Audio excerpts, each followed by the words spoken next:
Okay, I think we'll just go ahead and get started. So thank you everyone for joining this webinar today. I'm glad to see that you could make it. I hope you've all had a great summer. Um, so the plan for today is that firstly, just to go over a general update of the current market trends in the tourism industry. And after that, I'll go into some more destination-specific content that I have based off of those trends. And then lastly, I thought it would be interesting to hear from you what you think is selling well at the moment. So what your experience is when it comes to what kind of content does well, if there's a bit specific time of format or a genre story type of promotion, that kind of stuff that does particularly well. From my part, it would also be especially useful to know because it means that I'm able to request that kind of content from our destinations to share with you guys in the future. So if you could all think about what kind of observations you've made from the first half of 2025 and maybe also looking forward to 2026, then we can talk about those at around 9:45. I think maybe we'll be done a bit before that, but we'll see. I also just want to say that we are recording this webinar, but it will only be the presentation part that will be shared afterwards. If during the Q&A or the talk we'll have at the end, I'll make sure to cut that part, so you don't have to worry about that thing being circulated. Okay, let me just go here. So when we look at the market and we want to understand what kind of interest potential travelers have in 2025 and in 2026, there are a number of factors to consider. So I thought it would be interesting to go over those factors because they are also the backbone for why I have chosen to share these specific pieces of content with you and why I think it's the most important content from our clients to share with you at the moment. So I've created a list, as you can see here, of some of the factors that I think are the ones that are painting a picture of the current status or developments. Overall, we know how our general behavior in many parts of life is changing towards, us demanding more speed and flexibility and easy accessibility. And that, of course, also comes to us increasingly using our phones to book trips and holidays.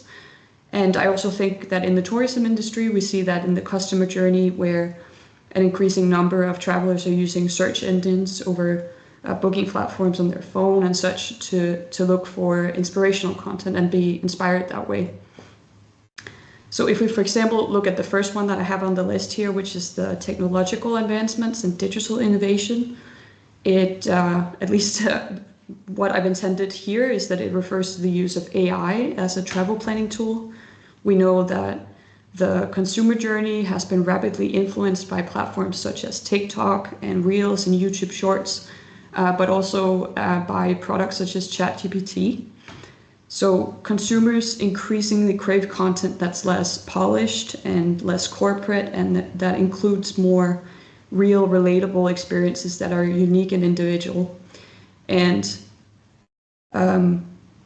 in that way, people are also using ChatGPT to find these kind of experiences. And in that sense, I actually, for the first time, have a real life experience with that. And I had a friend that went interrailing and she'd used ChatGPT to search up remote hidden hikes in Switzerland. And when she showed up, it actually turned out that there were a lot of people there. And most people had actually used ChatGPT for the same thing. So I think we're kind of starting to see some of the results of the use of ChatGPT for travel planning, and I think that's kind of interesting. Along with these technological shifts, there's also an increasing demand for authenticity from the consumer side. Consumers are increasingly valuing honesty and stories over just polished branding, like I also said before. So, that can be in testimonials or social media posts and reels. So user-generated stories are increasingly driving engagement, and you can the need for authenticity also kind of pairs well with the focus on personalization that I've also included on the list. Travelers expect more customized travel itineraries that are up to date with the latest trends and that are personalized to their exact demand. And because travelers are looking for these personalized experience, you can also see that niche trends have accelerated a lot over the last couple of years. All of the technological and digital developments are, of course, contributing to drive this trend of making it easier for people to find these highly specific ideas that they might not otherwise have stumbled across. I think that's why we're also now seeing that people are increasingly saying, what dates do I want to, instead of saying, what dates do I want to go, people are more saying, I want to experience the Northern Lights and I want a relaxing holiday at a spa, and then choosing the location and the dates from that.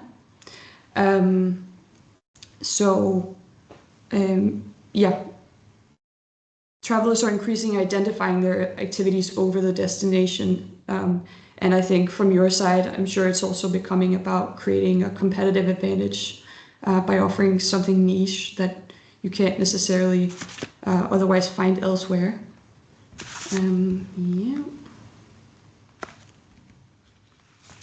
So why do these trends all matter? I've listed some of the reasons why I think it matters, but really I also just think it's about meeting the consumer where they are. The growth in AI and also in the need for personalizations, it means that travelers are used to having things tailored exactly to them.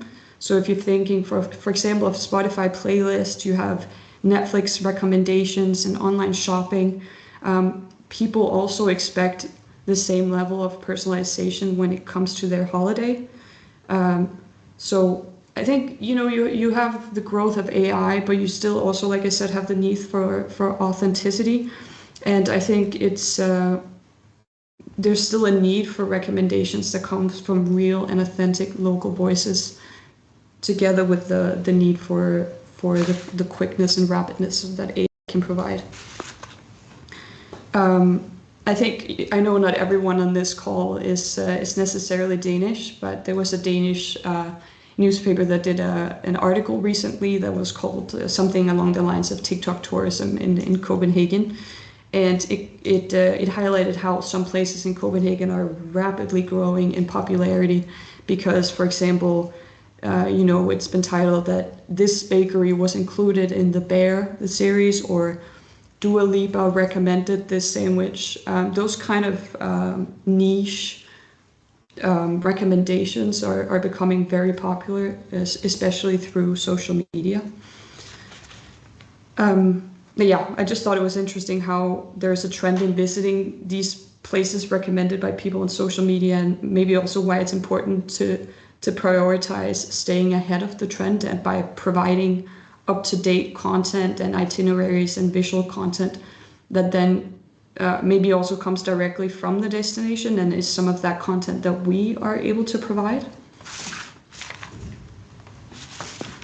So just for the sake of supporting some of what I'm saying, I've included these two graphs. So they have been provided by Visit California, and it's a survey that was done by YouGov.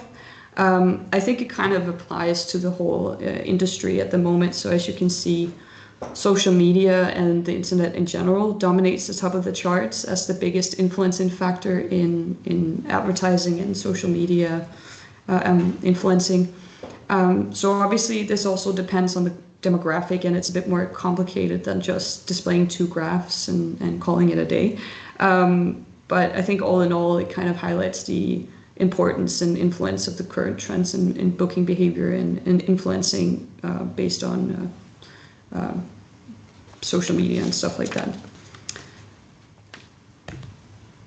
Right, so on to some more destination-specific content. I've chosen for this webinar to focus on just a few topics and then providing some content from our destinations that relate to that. So the first one that I've chosen is a culinary focus. I think this topic is highly worth mentioning because, as you can also see from some of these graphs here, culinary travel has emerged as one of the most exciting and rapidly growing trends in tourism. Many have realized that food is the best way to connect to a destination's culture and traditions. And like we've kind of already touched on, social media has contributed to amplify this trend and turned it into a travel motivator for many that now seek out a destination for a specific culinary experience or a specialty that they can't otherwise find elsewhere.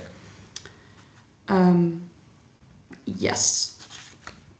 Right, I'll just move on here. So some of our clients have also seen a stark increase in quality and variety of food experiences. For example, the 2025 California Michelin Guide recently came out. I think it was in May. And it features a variety of new restaurants. There's, I think, 2 restaurants that now have 3 stars. I think it's in Napa and San Francisco. There's also some interesting kind of off-brand first stars in Los Angeles. I do have a newsletter coming out. I think it will be in next week that mentions some of these restaurants if you're interested. Otherwise, I'm sure it can also be looked up online.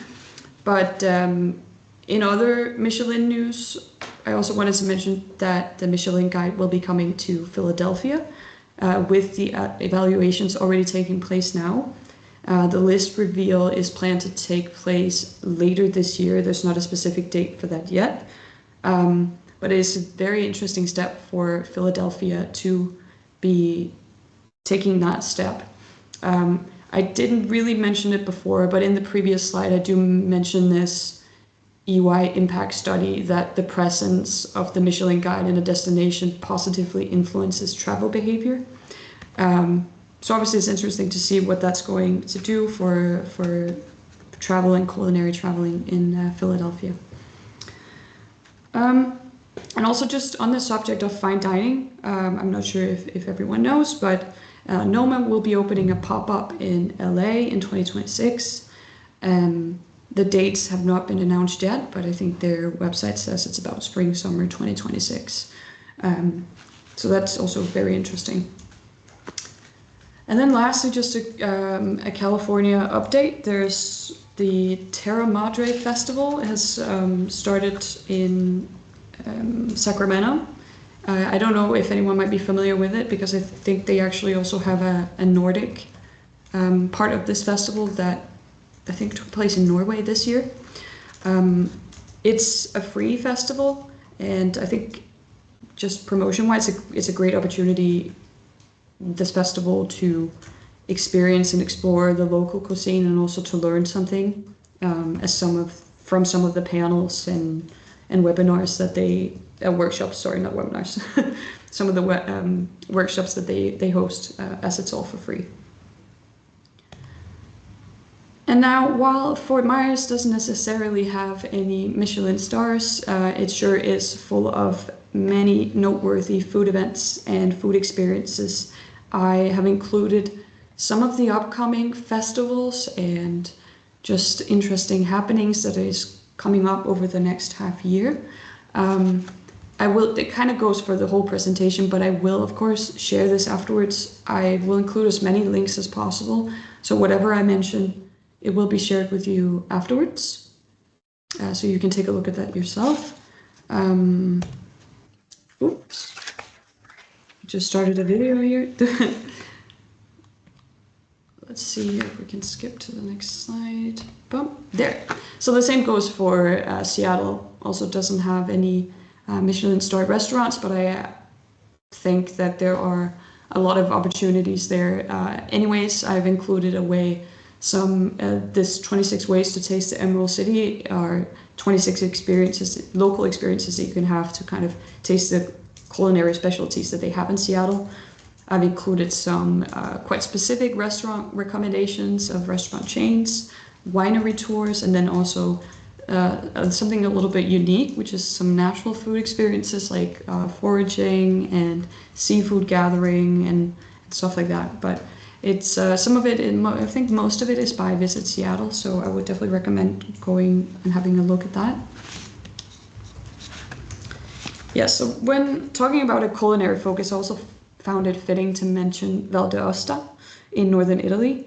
For those that aren't familiar with that region, it's the smallest region in Italy, but it's a region that's rich with culture, and it's very influenced by the mountains it's situated in. So it's both close to Switzerland and France. And the culinary experiences available in this region is it kind of ranges from Michelin to century-old lard specialties. So there's for sure something to find for every kind of traveler.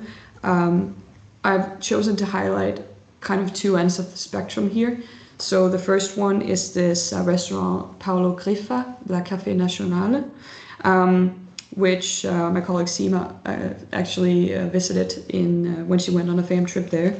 The chef trained in the Nordics, and he began his career in pastry making, which is also why the restaurant is both a restaurant and then a separate pastry shop. And the restaurant itself has a Michelin star. It's located in beautiful surroundings, and if you're looking for an exclusive local experience, I think this is a very good place to start. It definitely came with high recommendation. And then I've also chosen to include a list of more local culinary tours that are provided by Val d'Aosta themselves. So the itineraries vary in length, and some of them are day tours and others are a couple of days long, exploring the area. But either way, if you're kind of looking for a variety of different food experiences, there's something for every kind of traveler here, I think. Yeah. So, another focus that I chose to have for this webinar is road trips and itineraries. California is, of course, one of the most popular destinations for road trips, and quite recently Visit California released a new road trip guide, the one you can see with Kristen Bell on the front here. What's different about this guide is that it features first-person narratives of different types of locals who share their different experience. And the guide contains a total of 9 different itineraries, and I'll show a couple of them in a second. And I would say in general, if you're looking for very up-to-date and interesting materials relating to California, I would highly recommend checking out this guide, but also the more general visitor's guide, which is also, I think, came out quite recently. If you need images for anything relating to road trips or California in general, I will include a link to it in the presentation, but you can also reach out to me. California has more than 30,000 images available. So while some of you might have seen that I've made small collections of types of content for California, if you need something that's not in those collections, let me know, because there are about 29,000 other images that I can probably take a look at and see if it might be something you need. Yes, but anyway, I just think by finding inspiration in these new itineraries, you have the option to build more personalized themed journeys that maybe seem more authentic and on trend. I think touching on the market trends that I went over before, I think utilizing these itineraries is also an opportunity to easily and with less effort create more niche itineraries that cater to different types of travelers. But yeah, now I'll show you just an example of one of them. I have a few coming up, I think. So one of them is, for example, this one. I know it might be a little difficult to read here on the presentation, but this one is by the snowboarder Robert Garlow and his family, and they have made an itinerary of recommendations for Mammoth and Lake Tahoe, sorry. And yeah, I think it's a great itinerary because you have someone that is obviously very experienced in this area, so why not take tips and tricks from someone that knows exactly how to have an authentic experience in the area. And on the subject of Mammoth Lakes, we do have a few updates and some inspiration to share with you. In case there are some people on the call that aren't so familiar with Mammoth Lakes, it is an area that's very popular for skiing in the United States.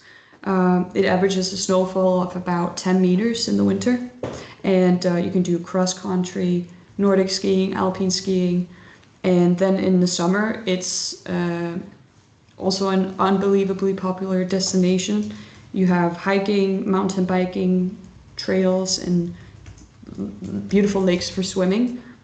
So both seasons are highly popular and very worth looking at.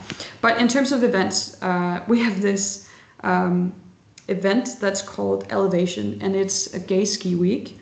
It's hugely popular. It's hosted yearly in the third weekend of March. The dates for 2026 haven't been released yet, but you can sort of guess your way to it. I think it's around the 19th to 23rd of March, if it's the third weekend of March. So while it is a skiing week, there are tons of activities throughout the event that are more après-ski themed. There's also accommodations available to book through the event, varying from resorts to the West End.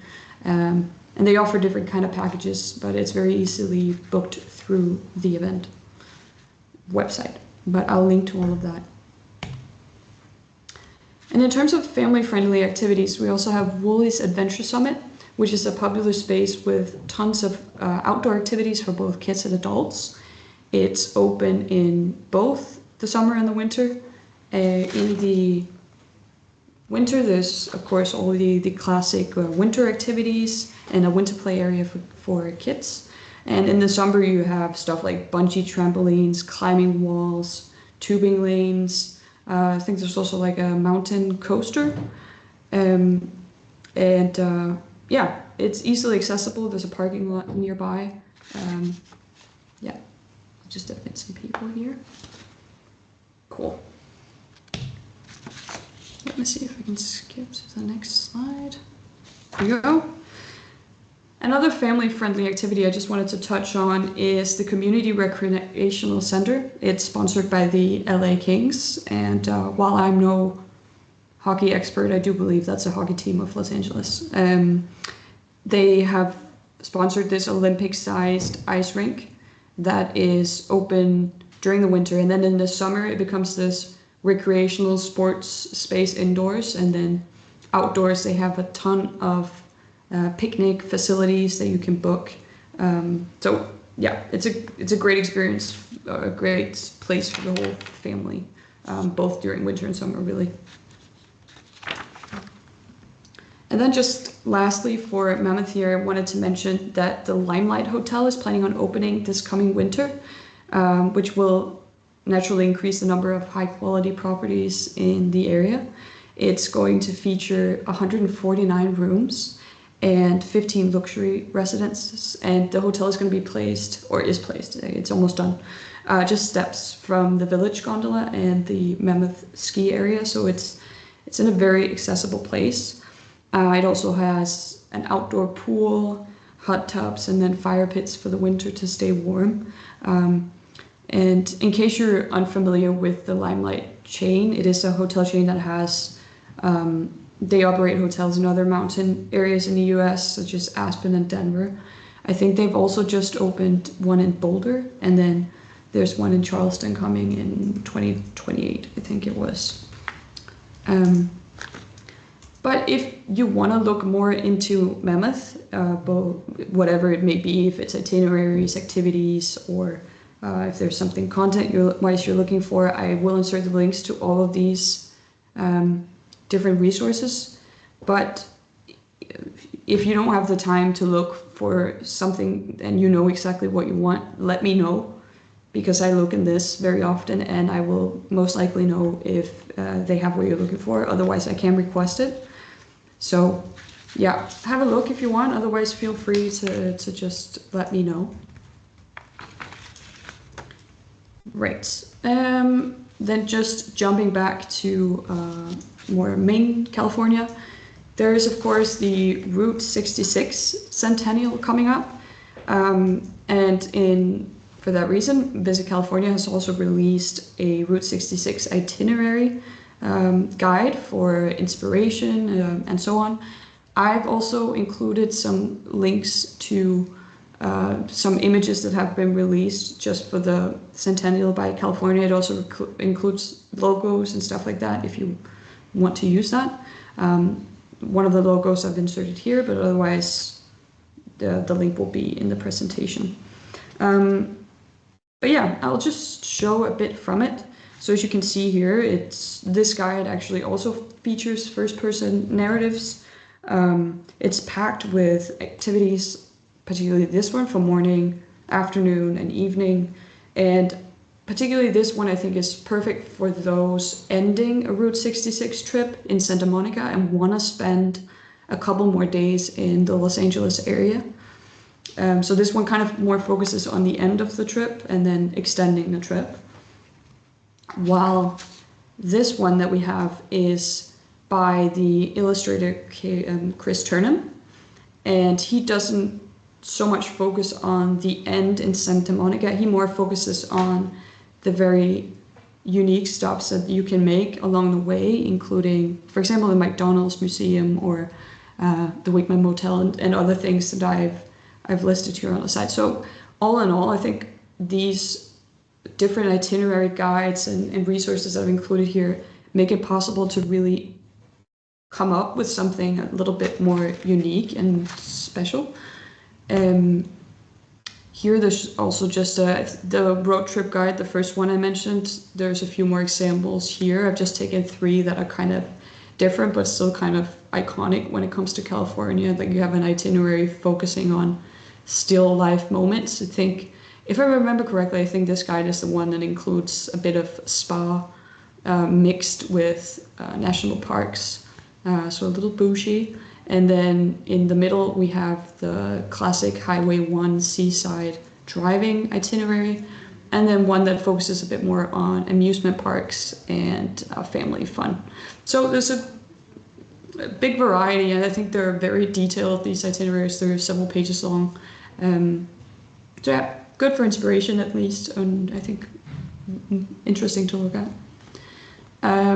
And then just lastly, this is actually just more for you to have as a resource. On Visit California's website, there is a whole section with itineraries. Some of you might have already found that. But if you're just looking for some general inspiration, there's a huge selection of different kind of itineraries for throughout California. And I don't have a picture of it now, and maybe you've already heard me talk about it elsewhere, but California does have the Mindtrip booking AI tool available if you go on their website. I'll make sure to link it together with the presentation. It's kind of AI based, that you can go and create your own itinerary, which is also good for inspiration. But I'll link that. It's on California's homepage.